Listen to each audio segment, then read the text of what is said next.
I'm getting shit ready over here because I'm about to bring out some crazy cat right now. I don't think y'all ready.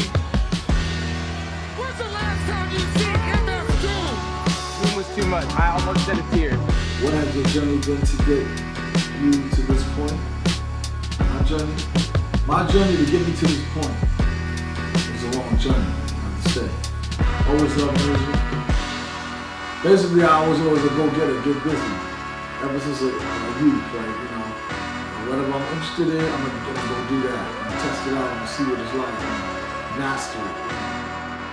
I bet $1 million on Doom against Little Wayne. And today, it was the old MF Doom line. Snitches telling all their business, sitting in court and being their own star witness.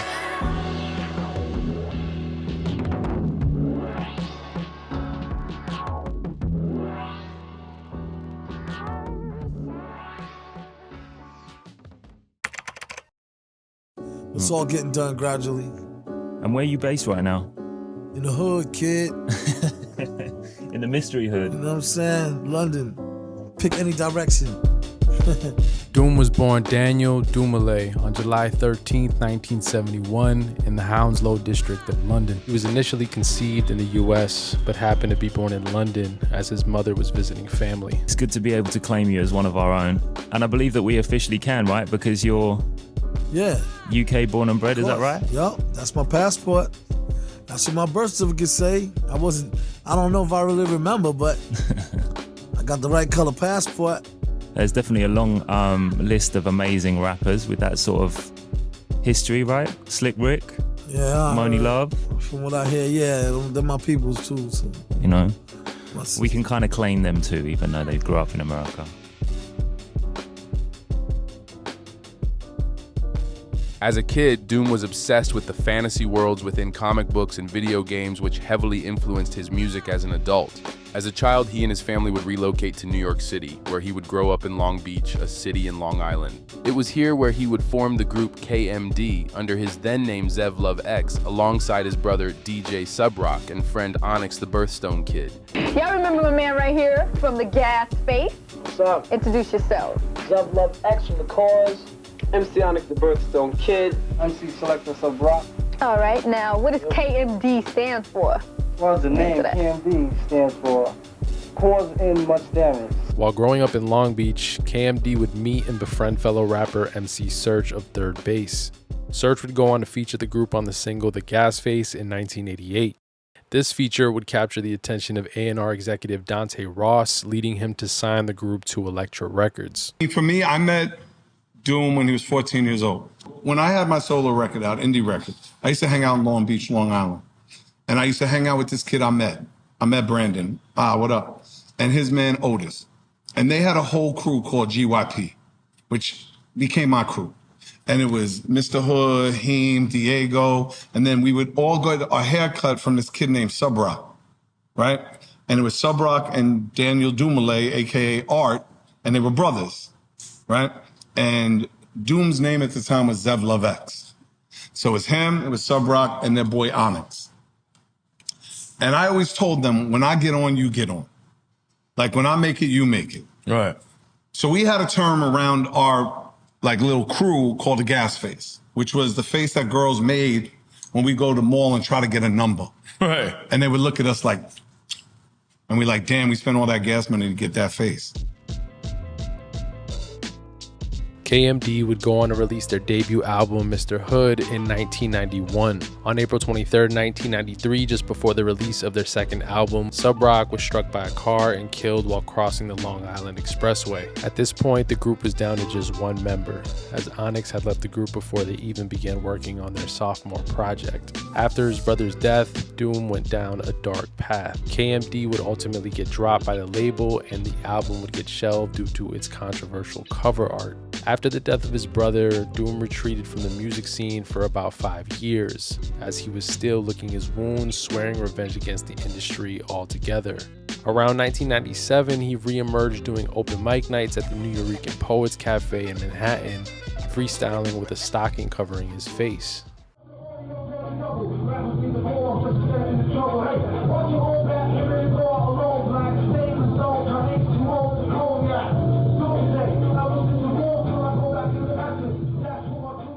By 1999, Doom resurfaced with his new identity, appearing as the character we know today as MF Doom, releasing the project Operation Doomsday.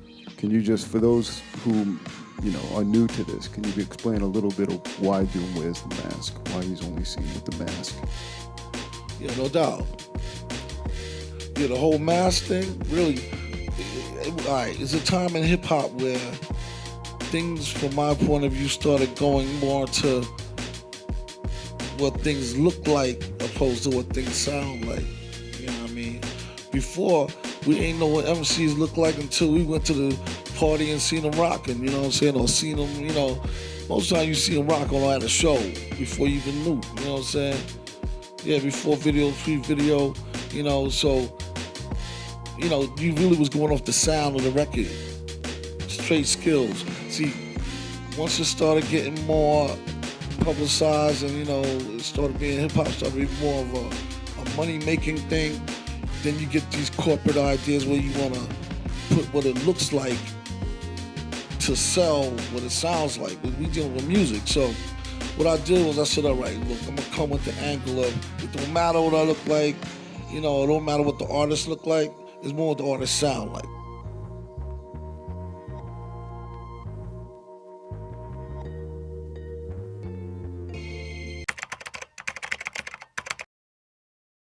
In 2001, Doom began releasing instrumentals in a series titled Special Herbs under the alias Metal Fingers. In 2003, Doom released the album Take Me to Your Leader under the moniker King Ghidorah, a three-headed golden dragon modeled after the Japanese movie first released in 1964. Later that year, Doom released another project titled Vaudeville Villain under the moniker Victor Vaughn. Doom's major breakthrough came in 2004 with his collab album Madvillain, created alongside fellow producer Madlib. It all began sometime after the closing of record label Fondulum Records, which released Doom's early projects. During that time, he was living between Long Island and Kennesaw, Georgia, a suburb of Atlanta. By coincidence, Egon Alapat, manager of Madlib's label Stone's Throw Records, had a friend in Kennesaw. He asked the friend to give Doom, who had no knowledge about Madlib or Stone's Throw, a pack of instrumentals. Just a few weeks later, Doom called him back and said he loved the beats and wanted to work with him.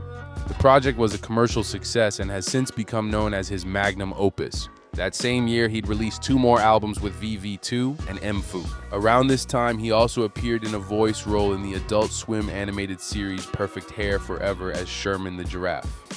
Whatever happened to my hand that was holding that hamburger necklace? Cat snatch fever. It's been going around.